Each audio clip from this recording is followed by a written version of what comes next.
माझं सोलापूर न्यूजमध्ये आपल्या सगळ्यांचं स्वागत.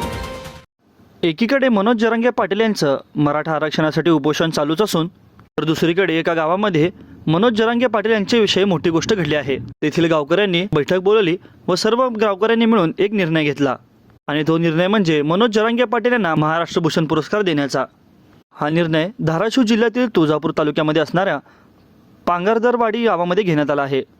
मराठा समाजासाठी उपोषणाला बसलेले मनोज जरांगे पाटील हे सामाजिक कार्यकर्ता असून त्यांना देखील महाराष्ट्र भूषण पुरस्कार द्यावा असे निवेदन या गावकऱ्यांनी केले आहे.